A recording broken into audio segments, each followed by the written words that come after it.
Welcome back, beautiful. I am so glad to see you here today. Thank you for allowing me to introduce myself on yesterday and kind of get to know you guys. Yesterday, we talked about why this space exists and why healing really matters.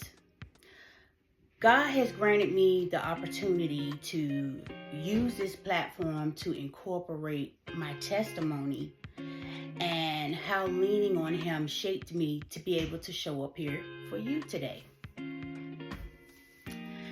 Everything that we share on this platform, I can attest to.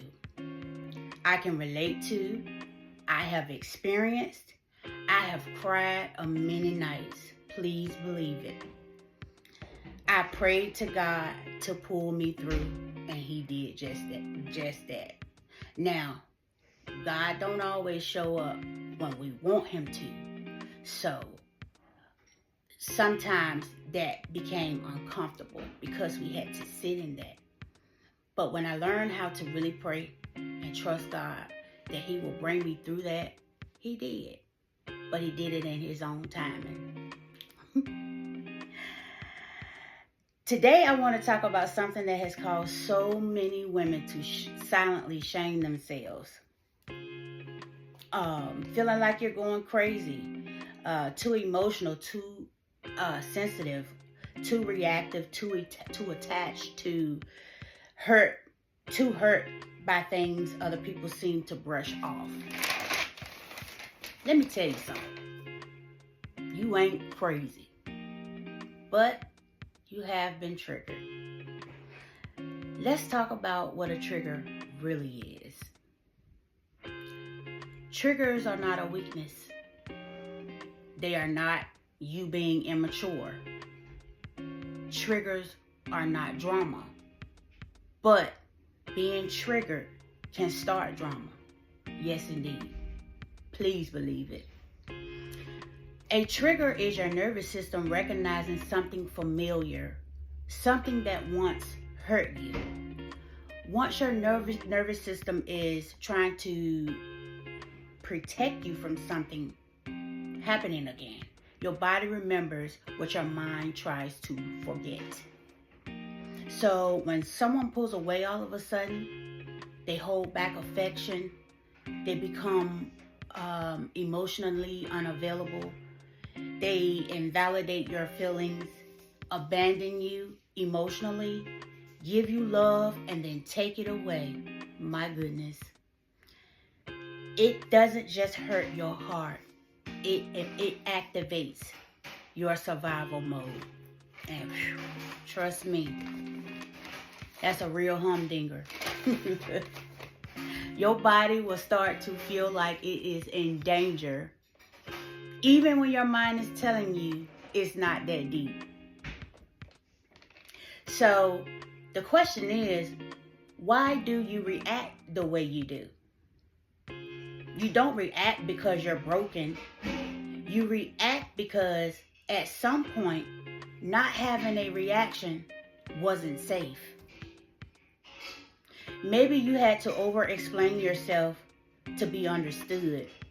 Maybe you had to cling to keep someone close. Maybe you had to go quiet to avoid conflict. Maybe you had to perform to receive love. Oh my God, I've done that so many times. And I didn't know that it was slowly draining me. So now, sis, your system is rewiring itself for survival mode and not peace. So don't be ashamed of the way you heal those patterns.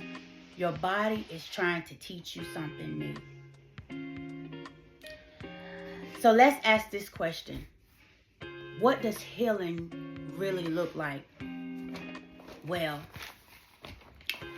from me being a case management counselor in the past, and the things that I would, teach or talk to or share with the people that I encountered, Healing looked like pausing instead of spiraling, breathing instead of chasing, noticing instead of judging, choosing safety instead of familiarity. It's you learning to discern what's dangerous or what's familiar. When you figure that out, it will change your life. I promise you. It really will. I have a gentle practice, and this is something that I often do for myself. I often go in the bathroom,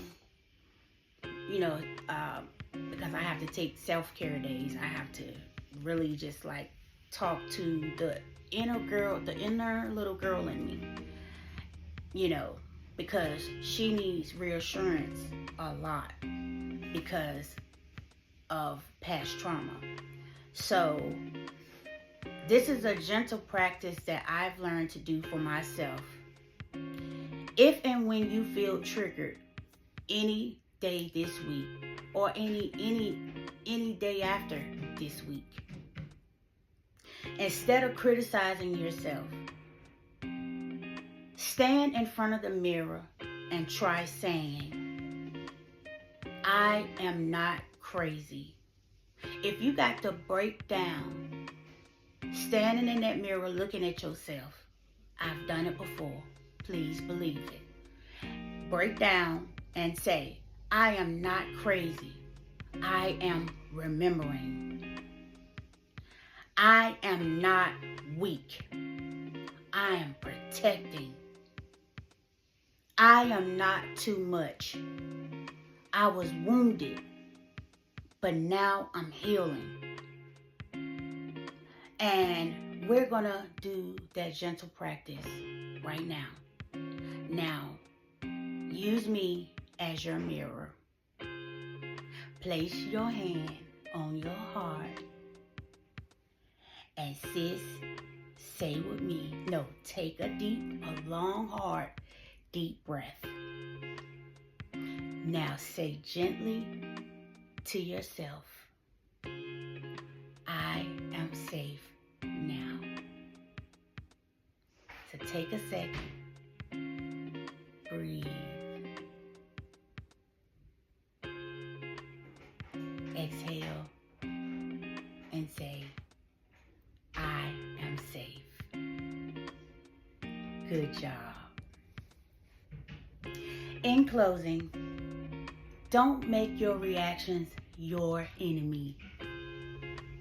They are subtle messages from a part of you that learned to love in unsafe places. Now you're thriving in a safe space. Don't listen to the lies that the devil tells you every single day. Rebuke him and send his butt packing. The Bible states in James 4:7 to resist the devil and he will flee. And you gotta keep doing it because the devil is cunning and he loves to try to attack your mind. So constantly, if you gotta constantly say in your mind the scripture James 4:7, resist the devil and he shall flee, and that God is your protector. No weapon formed against you shall prosper. Then do it every single day. Every single day. Don't stop. Satan is the father of lies and confusion. And God is a man that he shall not lie. Thank you, sis, for showing up today to do the work. You are well on your way to healing. And guess what? I'm going to heal right with you. Remember, be gentle with yourself. I will meet you right back here tomorrow. I love you.